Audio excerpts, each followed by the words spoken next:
Hello friends, welcome to my YouTube channel AV academy. दोस्तों, मैं हूं श्वेता और आप सभी का स्वागत है मेरे यूट्यूब चैनल एवी एकेडमी के साथ।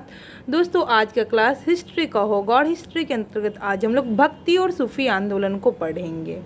ठीक है, तो दोस्तों, अगर अभी तक आपने हमारे यूट्यूब चैनल एवी एकेडमी को सब्सक्राइब नहीं किया तो सब्सक्राइब कर लें, बेल आइकन को दबा दें ताकि लेटेस्ट अपडेट आपको मिलता रहे। और प्रीवियस क्लास में हम लोगों ने दिल्ली सल्तनत, स्थापत्य कला एवं साहित्य के बारे में जाना। तो जिन लोगों ने पिछले क्लास को नहीं किया उनके लिए मैं डिस्क्रिप्शन बॉक्स में लिंक को डाल दूँगी ताकि आप लोग उस क्लास को भी कर लें। तो चलिए शुरू करते हैं भक्ति और सूफी आंदोलन।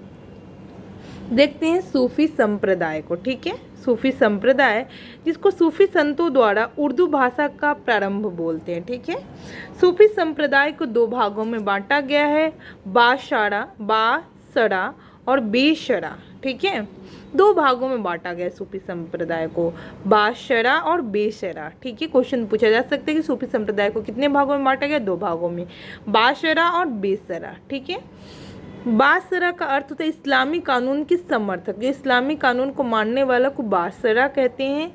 और वहीं पे बेशरा जो इस्लामी कानून से मुक्त वाले को बेशरा कहते हैं। ठीक है, चलिए बासरा को चार भागों में यहाँ बांटा गया है, इसको देखते हैं। चिश्ती सिलसिला। ठीक है, चिश्ती सिलसिला यानी कि भारतीय संस्थापक ख्वाजा मुइनुद्दीन चिश्ती। ठीक है, दूसरा है सुहरावर्दी सिलसिला। ठीक है, संस्थापक है शिहाबुद्दीन सुहरावर्दी। ठीक है, तीसरा है कादिरी सिलसिला, इसके संस्थापक है शेख अब्दुल कादिरी जिलानी। ठीक है, और चौथा है नक्शबंदी सिलसिला जो कि भारतीय प्रचारक ख्वाजा मोहम्मद बकी बिल्लाह बेरंग। ठीक है, तो इस तरीके से हम लोगों ने देखा कि बाशरा को चार भागों में बांटा गया, चिश्ती सिलसिला, सुहरावर्दी सिलसिला, कादिरी सिलसिला और नक्शबंदी सिलसिला। ठीक है, अब देखते चिश्ती सिलसिला को दो भागों में बांटा गया है, एक है दक्षिण भारत और दूसरा उत्तर भारत। ठीक है, तो दक्षिण भारत को दो भागों में बांटा गया है, बुहड़हान, हिंद गरीब और गेसूद राज। ठीक है, दक्षिण भारत में जो चिश्ती सिलसिला को दो भागों में फिर बांटा गया है, बुहड़हान जो कि हिंद गरीब है और दूसरा है गेसूद राज। और उत्तर भारत में इसको पांच भागों में बांटा गया है। ठीक है, उत्तर भारत में तो एक पहला है ख्वाजा बख्तियार काकी, दूसरा है बाबा फरीद, तीसरा है हजरत निजामुद्दीन औलिया फरीद के शिष्य हैं, और चौथा है हजरत अलाउद्दीन साबिर, और पांचवा है नासिरुद्दीन चिरागे देहलवी। ठीक है, चलिए नेक्स्ट देखते हैं। तो इस तरीके से हम लोगों ने सूफी संप्रदाय को देख लिया कि कितने कितने भागों में बांटा गया है। शुरू में सूफी संप्रदाय को दो भागों में बांटा गया था, बाशरा और बेसरा। फिर बासरा को चार भागों में बांटा गया, चिश्ती सिलसिला, सुहरावर्दी सिलसिला, कादिरी सिलसिला और नक्शबंदी सिलसिला। ठीक है, फिर चिश्ती सिलसिला को दो भागों में बांटा गया, दक्षिणी भारत और उत्तर भारत। और दक्षिणी भारत को दो भागों में बांटा गया, बुहड़हान और गेसूद राज। और फिर उत्तर भारत वाले को पांच भागों में बांटा गया, ख्वाजा बख्तियार काकी, बाबा फरीद, तीसरा है हजरत निजामुद्दीन औलिया फरीद के शिष्य हैं, और चौथा है हजरत अलाउद्दीन साबिर, और पांचवा है नसीरुद्दीन चिरागे देहलवी। तो इस तरीके से हम लोगों ने इसको रिपीट कर लिया सूफी संप्रदाय को। ठीक है, चलिए आगे देखते हैं हम लोग। भक्ति आंदोलन का प्रारंभ किसके द्वारा किया गया था? अलवार एवं नैनार संतों द्वारा। ठीक है, इंपॉर्टेंट पॉइंट से भक्ति आंदोलन का प्रारंभ किसके द्वारा किया गया था? तो अलवार एवं नैनार संतों द्वारा। ठीक है, कबीर के शिष्य थे। कबीर के शिष्य कौन थे? तो संत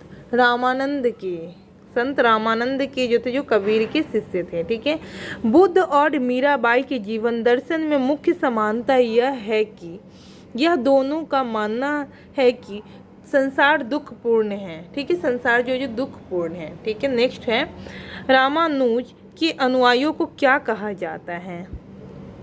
तो वैष्णव कहा जाता है। रामानुज के अनुयायियों को वैष्णव कहा जाता है। अगला पॉइंट है, कबीर एवं धर्मदास के मध्य संवादों के संकलन का शीर्षक क्या है? तो अमर मूल है, अमर मूल। ठीक है, नेक्स्ट पॉइंट देखते हैं हम लोग।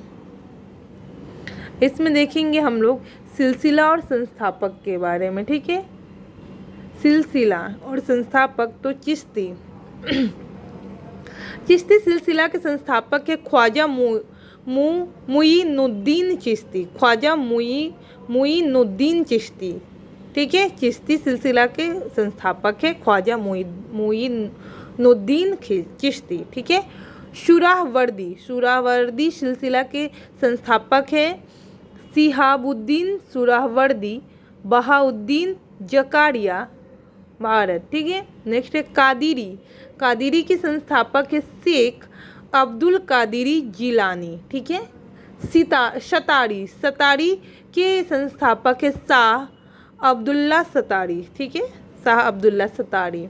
नेक्स्ट है फिरदौसी के संस्थापक है शेख बदरुद्दीन। नेक्स्ट है नक्शबंदी के संस्थापक है बाकी बिल्ला। ठीक है, बाकी बिल्ला। अगला पॉइंट्स देखते हैं, रामानुजाचार्य ने किस दर्शन का प्रतिपादन किया जिसमें ज्ञान से अधिक भक्ति को महत्वपूर्ण बताया? तो विशिष्ट द्वैतवाद का प्रतिपादन किया। ठीक है, जिसमें ज्ञान से अधिक भक्ति को महत्वपूर्ण बताया है। ठीक है, नेक्स्ट पॉइंट है हमारा, कोई व्यक्ति किसी व्यक्ति से उसका धर्म संप्रदाय या जाति ना पूछे। यह कथन किसका है? तो संत रामानंद का है। ठीक है, नेक्स्ट है कामरूप असम में वैष्णव धर्म को किसने लोकप्रिय बनाया? तो शंकर देव ने लोकप्रिय बनाया। ठीक है, नेक्स्ट पॉइंट है शुद्ध अद्वैतवाद का प्रतिपादन किसने किया था? वल्लभाचार्य ने। ठीक है, शुद्ध अद्वैतवाद का प्रतिपादन वल्लभाचार्य। नेक्स्ट पॉइंट है किस भक्ति संत ने स्वयं के संदेश के प्रचार हेतु सर्वप्रथम हिंदी भाषा का प्रयोग किया? तो रामानंद ने सर्वप्रथम हिंदी भाषा का प्रयोग किया था भक्ति संत में स्वयं के संदेश के प्रचार हेतु। ठीक है, बीजक के रचयिता कौन है? तो कबीर है। इंपॉर्टेंट है, ध्यान रखिएगा, यह इंपॉर्टेंट पॉइंट है। बीजक के रचयिता तो कबीर हैं। ठीक है, संपूर्ण भारत में भगवान शिव की प्रतिष्ठा में कितने ज्योतिर्लिंग स्थापित है? तो 12 ज्योतिर्लिंग स्थापित है। ठीक है, नेक्स्ट है गुरु नानक का जन्म कहाँ हुआ? तो गुरु नानक का जन्म ननकाना साहिब तलवंडी पाकिस्तान में हुआ। ठीक है, नेक्स्ट है उपलब्धियां और सूफी संत। चिराग देहलवी सूफी संत शेख नासिरुद्दीन महमूद महबूब ए इलाही सूफी संत शेख निजामुद्दीन औलिया मुजद्दिद शेख अहमद शरहिंद। ठीक है, इसके सूफी संत हैं। नेक्स्ट है बंदान वाज, इसकी सूफी संत है सैयद मोहम्मद गेसूद राज। ठीक है, और आज का लास्ट पॉइंट है दक्षिण भारत में शिव भक्त संतों को नैनार 63 संत तथा विष्णु भक्त संतों को अलवार 12 संत कहा जाता है। यानी कि शिव भक्त क्वेश्चन पूछता है, शिव भक्त संतों को नैनार और विष्णु भक्त संतों को अलवार कहा जाता है। तो इस दोनों पॉइंट्स को ध्यान रखिएगा, शिव भक्त को नैनार और विष्णु भक्त को अलवार कहा जाता है। ठीक है, तो इस तरीके से आज की क्लास को यहीं पे समाप्त करते हैं। इससे रिलेटेड कुछ और पॉइंट्स है जिसको नेक्स्ट क्लास में हम लोग पढ़ेंगे। तो आज हम लोगों ने भक्ति और सूफी आंदोलन से रिलेटेड कुछ पॉइंट्स को देखा और कुछ को नेक्स्ट क्लास में देखेंगे। तो मैं उम्मीद करती हूँ कि आज का क्लास आप लोग के लिए बेनिफिट होगा। कहीं भी किसी भी प्रकार का आप लोगों को कन्फ्यूजन लगे तो कॉमेंट सेक्शन में कॉमेंट करके पूछ सकते कि मैम मुझे यहाँ पे कन्फ्यूजन हो रही है। मैं आपकी कन्फ्यूजन को दूर करने की कोशिश करूँगी। Thanks for watching my video.